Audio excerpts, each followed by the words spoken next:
তো গাইজ এই মুহূর্তে আপনারা দেখতে পাচ্ছেন আমার প্যারট বিকেট এটা একটা প্যারট বিকেট চিক রয়েছে, মানে বাচ্চা। এখানে একটা প্যারট বিকেট ফিমেল রয়েছে। এই যে একটা ধাড়ি রয়েছে, এই ধাড়িটা আমার মানে ঘূর্ণিতে বসেছে প্রায় 20খানা ডিম নিয়ে। এইখানে দেখতে পাচ্ছেন আমার যেটা ব্রিডার মেল এবং সাথে 2টি ফিমেল আছে। আর তার হালকা সাইডে দেখতে পাচ্ছেন একটা ক্রস মেলের বাচ্চা রয়েছে। মানে ওটা কিসের ক্রস ঠিক আমিও জানি না, ছোটো মানে বাচ্চার সঙ্গে কিনে নিয়েছিলাম। আর এই যে একটি ফিমেল রয়েছে। তারপর তোমার সবাই কীভাবে মানে খাবার দাবার খাচ্ছে দেখুন।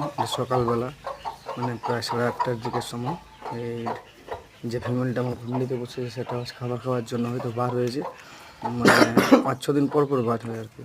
এখানে আমার 2টো টিয়া পাখি আছে, তো জানি না মেল ফিমেল বটে কি না। তো ওদেরকে একটা বড় জায়গা করে দিয়েছি থাকার জন্য। ওখানে একটা ভাঁড়ও রাখা আছে, যদি ওরা ইনকেস ডিম বাচ্চা করে। তো ব্রিডিং সিজন মেল ফিমেল আমি চিনতে জানি না, কেউ যদি চিনার উপায় জানাবে প্লিজ আমার কমেন্ট করে জানিয়ে দিও।